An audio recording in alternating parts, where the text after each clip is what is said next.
자식에게 버림받는 길로 가게 되는 부모들이라는 다소 충격적일 수도 있지만 요즘 시대엔 어쩌면 꼭 필요한 주제입니다.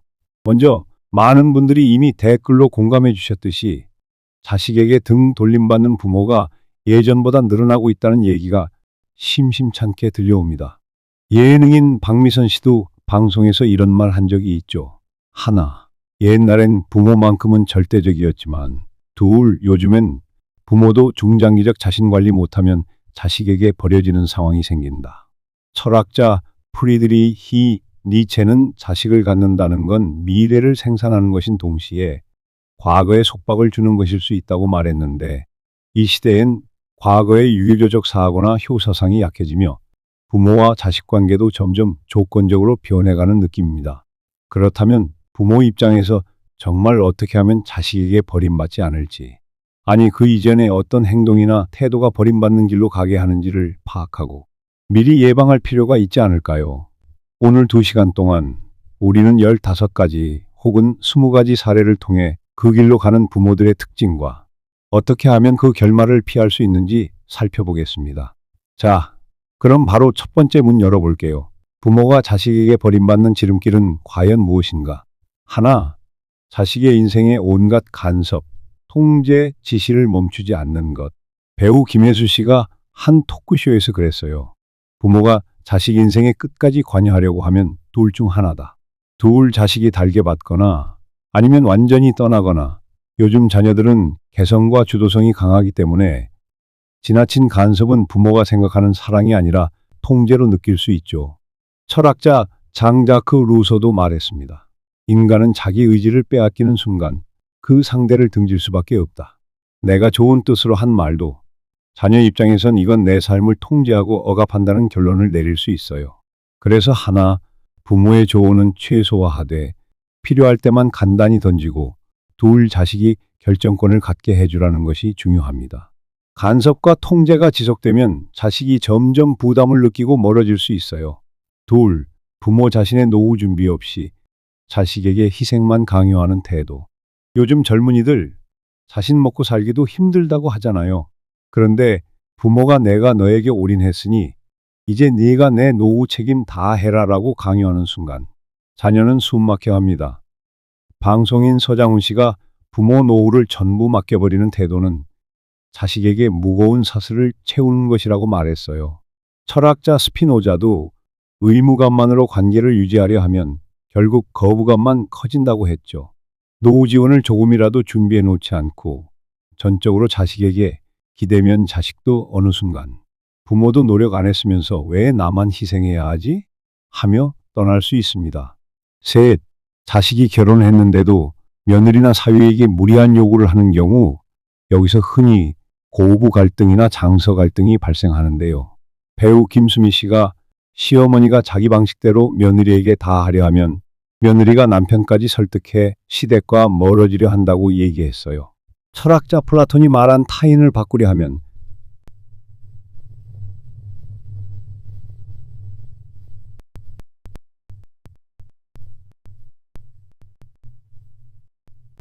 하지만 부모들은 나는 그럴 생각 없는데 내 뜻대로 따르라고 명령조로 하니까 특히 며느리나 사위가 거부감을 갖고 남편이나 아내를 끌어 우리 부모랑 거리 두자 결심할 수 있죠. 그럼 부모는 왜 우리 자식이 날 버리냐고 호소하게 되는 거예요. 넷, 자식에게 내가 너를 어떻게 키웠는데 하며 빚진 심리 심어주는 경우 가수 이적 씨가 한 방송에서 부모의 희생은 감사하지만 그게 빚처럼 느껴지면 짐이 된다고 했습니다. 철학자 공자도 은혜는 고마움을 낳지만 강요된 은혜는 증오를 낳는다고 말했죠. 물론 부모가 헌신적으로 자녀 키운 건 사실일 텐데 그 대가를 당연하듯이 기대하면 자녀는 점점 부담이 커지고 나중에 감정 폭발로 떠나버릴 수 있습니다.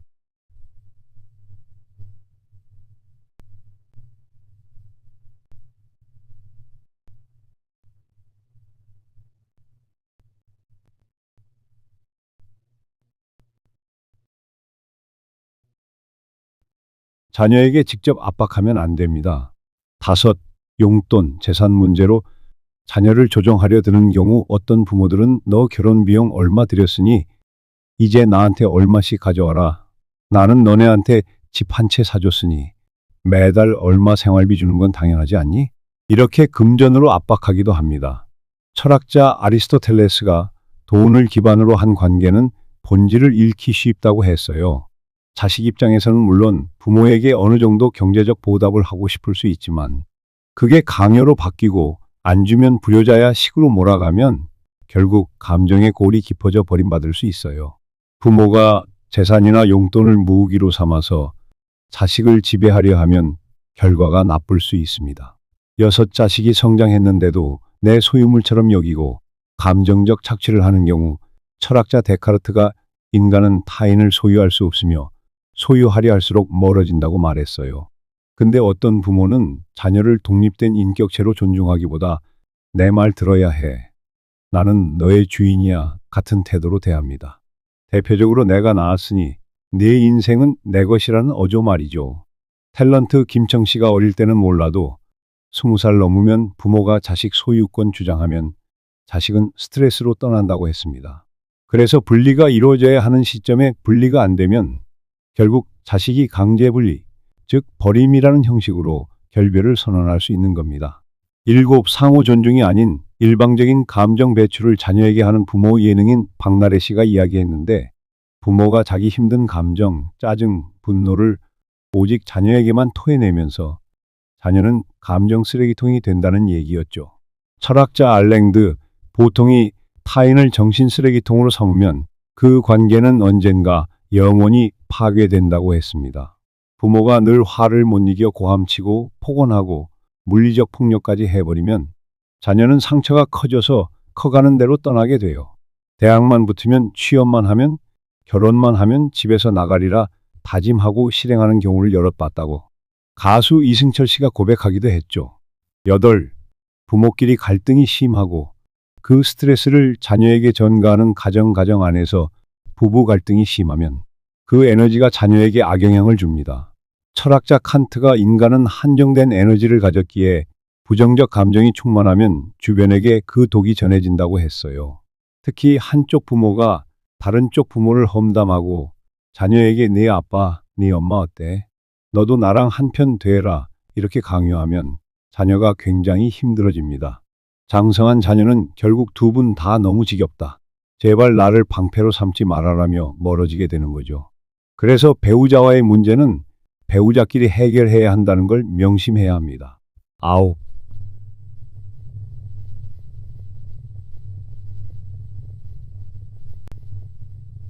개그맨 이경규 씨가 늙어서도 발전적인 모습을 보이거나 최소한 자기 일은 스스로 책임지는 노력을 해야 자녀도 존중한다고 말했어요. 근데 부모가 나이 들었다는 이유만으로 뒹굴거리며 자기 건강관리조차 안 하고 집안일도 전혀 안 하면서 자녀에게는 어디 효도가 이게 다냐 라고 잔소리만 하면 자녀의 속은 부글부글 끓죠. 철학자 에픽테토스가 자신이 책임 안 지는 자에게 남이 경의를 표하기는 어렵다고 했습니다. 즉, 내가 최소한의 자기 관리도 안 하면서 자녀가 날 무조건 모셔야 한다는 태도는 버림받는 급행열차입니다. 자녀가 뭘 해도 비난하고 평가절하하는 부모 연예인 신동엽 씨가 내 친구가 부모님 앞에서 아무리 성공해도 늘 뭐 그 정도 가지고 그 회사가 얼마 못 간다는데 이런 식으로 깎아내리셔서 친구가 점점 부모와 연락 끊었다고 말한 적이 있어요. 철학자 소크라테스도 인정받지 못하는 곳에 인간은 오래 머물지 않는다고 했습니다. 실제로 부모가 너 그거 겨우 그 정도냐? 네가 돈이 얼마나 벌겠어? 이런 말을 습관적으로 하면 자녀는 다 듣고 상처받고 또 그게 쌓이면 결국 멀어집니다. 11. 독립 후에도 자녀의 결정을 믿어주지 않고 참견하는 부모. 철학자 하이데거가 성장은 스스로 길을 찾는 과정에서 이루어진다고 했는데 부모가 스스로 찾을 기회를 안 주고 계속 간섭하면 자녀는 숨막혀서 떠나요. 예능인 유재석 씨가 예전에 결혼하고도 엄마가 내 식습관부터 가사일까지 일일이 체크하는 바람에 부인과 나 모두 곤란을 느꼈다. 결국 한동안 거리를 두게 됐다고 솔직히 말했어요. 즉, 독립한 자녀의 인생은 자녀 몫이다라는 태도를 가질 필요가 있습니다. 안 그러면 자식이 이제 더 이상은 못 견디하고 절연하게 돼요. 12. 오직 자녀밖에 모르는 본인 삶이 없는 부모 가수 싸이 씨가 부모에게서 한없이 주는 사랑을 받았는데 문제는 부모님의 모든 기대가 나에게 집중되니 버거웠다고 말했어요. 철학자 헤겔이 인간은 자신의 세계가 좁아질수록 타인에게 집착한다고 했어요. 그러니까 부모가 자기 취미나 친구나 즐거운 활동은 전혀 없이 오직 자녀만 바라보다 보면 자녀 입장에서는 부담이 너무 커집니다. 그리고 성인이 된 자녀는 내가 없어도 엄마 아빠가 잘 살면 좋겠다고 생각하는데 반대로 엄마 아빠가 너밖에 없어. 넌 나의 전부야 라고 하면 자녀는 답답해서 떨어져 나갈 수도 있죠. 13. 부모의 말과 행동이 모순적일 때 부모가 너는 정직해야 한다고 가르치면서 정작 자신은 거짓말을 밥 먹듯이 하거나 너는 절약해야 한다고 잔소리하면서 본인은 과소비에 빠져 있으면 자녀는 신뢰를 잃어요. 철학자 임마누엘 칸트가 이중잣대는 인간관계를 파멸로 이끈다고 했잖아요. 그래서 연예인 박명수 씨가 내가 아이 앞에서 말과 행동이 안 맞으면 아이가 나를 별로 안 좋아하더라고 얘기했는데 그게 현실입니다. 14. 감정적 폭력을 남발하는 부모가 권위주의적으로 네가 뭘 알아. 말대꾸 하지 마. 너 못난 거 다 네 탓이야. 하는 식의 폭언을 일삼으면 철학자 한나 아렌트 말처럼 폭력은 폭력의 씨앗을 낳는다. 자녀 입장에선 어릴 땐 맞서기 힘들지만 성인이 되면 그 폭력적 부모로부터 떨쳐내려 하죠. 그게 어느 날 단절로 나타날 수도 있어요. 댓글 보니 구구절절 틀리지 않아 보인다 라고들 하시죠. 15. 꾸준히 요구만 하고 베풀 줄 모르는 태도. 어떤 분은 자식이 조금만 잘 되면 돈 달라, 시간 내라, 애 맡아라 등 요구만 잔뜩 한다고 말해요.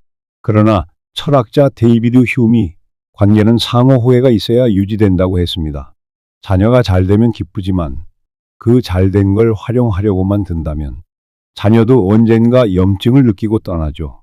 여기까지가 부모가 자식에게 버림받는 대표적 길의 예시입니다. 그렇다면 어떻게 하면 안 그럴 수 있을까요? 간단히 팁 몇 가지를 공유하면 건정맨이 요약해 드릴게요. 하나, 내 삶의 중심을 잡고 노후 준비도 어느 정도 해두자. 영국 철학자 버틀런드 러셀이 자신의 삶을 지킬 때 남의 존중도 온다고 했죠. 자녀에게 모든 걸 맡기거나 기대하지 않고 내가 할 수 있는 범위에서 재정 관리와 건강 관리를 해두면 자녀도 우리 부모님 대단해, 그래도 멋지게 사시네 하고 가깝게 지내려 해요. 둘, 자녀의 독립과 자율성을 존중하기. 내가 낳았으니 내 소유물이라는 말은 버려야 한다는 겁니다. 철학자 존 로크가 인간은 모두 독립된 개체라고 했는데 자녀가 컸다면 그들이 스스로 결정하게 두고 부모는 좋은 정도만 해주세요. 셋, 내 희생을 너무 강조하지 않기. 연예인 이영자 씨도 부모의 희생은 아름답지만 그걸 매번 언급하면 자녀는 부담이 된다고 말했습니다. 할 만큼 해줬으면 아낌없이 해주고 있는 게 좋죠. 받는 자식이 고마움을 느끼고 표할 때 서로 관계가 더 돈독해집니다. 네, 자녀를 통해 나의 결핍이나 꿈을 보상받으려 하지 않기. 철학자 프로이트가 부모의 욕망을 투영받은 자녀는 심각한 심리 갈등을 겪는다고 분석했어요. 내가 못다 이룬 꿈을 자녀에게 강제하면 자녀가 그걸 원치 않을 때 결국 도망치듯 멀어집니다. 5. 사위 며느리와는 새로운 가족으로 대우하기. 결혼 후 자녀는 독립가정이니 그 배우자를 인정하고 지나친 간섭을 피해야 합니다. 철학자 몽테뉴가 인간은 억압될수록 자유를 갈망한다고 했듯이 며느리 사위가 자유롭지 못하면 자식까지 부모에게서 멀어지려고 하죠. 6. 말과 행동이 일치하는 모습 보여주기. 앞서 말했듯 이중잣대로 자녀를 혼란케 하지 말고 최소한 내가 지키라 한 건 나도 지키려고 노력해보자. 배우 손예진 씨도 부모님이 보여준 일관성이 나에게 큰 배움이었다고 했어요. 7. 대화와 공감의 기술을 익히기. 요즘 젊은이들은 감정 교류를 굉장히 중시하잖아요. 철학자 마르셀 프루스트가 좋은 관계는 대화를 통해 완성된다고 했듯이 자녀가 무슨 생각을 하는지, 나도 어떤 마음인지 솔직히 대화하며 서로의 존중을 확인하는 게 중요합니다. 8. 감정적으로 나를 자꾸 괴롭히는 부모가 되어선 안 되겠죠. 자녀를 감정 쓰레기통으로 삼기보다 내가 스트레스를 풀 다른 취미나 대안을 갖추는 게 좋습니다. 9. 재산이든 용돈이든 그걸 무기 삼아 조종하지 말기. 원한다면 기쁘게 주되 안 주고 싶으면 주지 마세요. 하지만 주었다가 나중에 너 때문에 내가 다 주었으니 넌 내 말 들어야 해. 식은 최악의 결말입니다. 결국 부모가 인격적으로 매력적이어야 자녀도 함께하고 싶어진다. 철학자 위르겐 하버마스가 대화 상대가 되려면 스스로 성숙해야 한다고 했는데 자녀도 마찬가지로 우리 부모님은 멋지고 배울 점 많고 즐겁다고 느껴야 자주 찾게 되는 거죠. 상대가 되고 싶지 않은 부모라면 아무리 효도는 의무다 해도 결국 오래 못 갑니다. 자, 이렇게 2시간 동안 달려왔는데요. 요약하자면 자식에게 버림받는 길로 가게 되는 부모들의 공통점은 자녀를 독립된 인격체로 대하지 않고 무리한 요구나 간섭 혹은 감정폭력, 재산으로의 조종, 일방적 희생 강요 등을 하는 것이었죠. 반면 자녀가 부모를 계속 찾아오도록 하려면 스스로의 인생도 풍성히 갖춰야 하고 자녀에게도 자유와 존중을 보여줘야 한다는 겁니다. 연예인 아이유 씨가 예전에 이런 말 했어요. 부모님이 내 결정에 믿음을 주시고 내가 힘들 땐 뒤에서 도와주되 간섭은 안 하셨다. 그래서 내가 더 마음으로 부모님께 돌아가고 싶었다. 철학자 에리 프롬도 사랑은 소유가 아니라 지지와 자유를 허락하는 것이라고 했는데 이게 자녀 마이너스 부모 관계에도 고스란히 적용되는 듯합니다. 오늘 이야기가 아마 어떤 분들에게는 뼈아프게 다가올 수도 있을 텐데요. 이건 부모로서 잘못하고 있다는 걸 지적하려는 것이 아니라 시대가 바뀌었으니 이제 이런 변화도 알아야 한다는 메시지라고 봐주시면 좋겠습니다. 부모가 자녀에게 넌 내가 없으면 아무것도 못해라는 식으로 강압해온 시절이 있었고 그게 통했을 수도 있지만 이제는 SNS에서나 인터넷을 통해 온 세상 지혜가 오가고 젊은이들이 훨씬 자율적이고 이기기도 한 시대입니다. 그래서 예전처럼은 안 먹힌다는 거죠. 자, 우리 부모님 세대도 자녀 세대도 서로가 서로에게 서운할 수 있지만 생각보다 버림받는 부모가 되지 않으려면 내가 먼저 자녀를 존중하고 스스로를 충실히 하며 무리한 간섭이나 강요는 자제해야 한다. 필요하면 건강, 재정 등도 어느 정도 대비를 해두고 감정적으로도 독립성을 갖추자라는 결론으로 마무리해 볼게요. 마지막으로 철학자 에픽테토스의 한 문장을 인용한 긴 방송을 닫으려 합니다. 행복은 남이 주는 게 아니라 내 스스로 일궈내는 것이다. 자녀에게도 강요할 수 없다. 스스로 행복하면 내 곁의 사람들도 그 행복을 함께 누리고 싶어 한다. 이 말처럼 자녀가 버리지 못할 만큼 근사한 부모가 되려면 나 자신부터 행복하고 당당하게 준비하자는 거 오늘의 핵심이라고 믿습니다. 지금까지 라디오 DJ 건정맨이었습니다.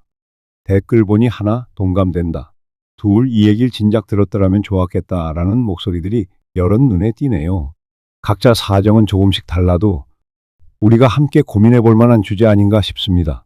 부디 이 방송을 통해 한 분이라도 가정의 평화를 찾고 자녀가 부모가 자녀를 서로 존중하는 멋진 관계로 거듭나길 바랍니다. 저는 여기서 인사드릴게요. 모두 건강하시고 더 밝은 인생 후반전 함께 만들어가요. 다음 시간에도 유익한 이야기로 찾아뵐게요. 감사합니다.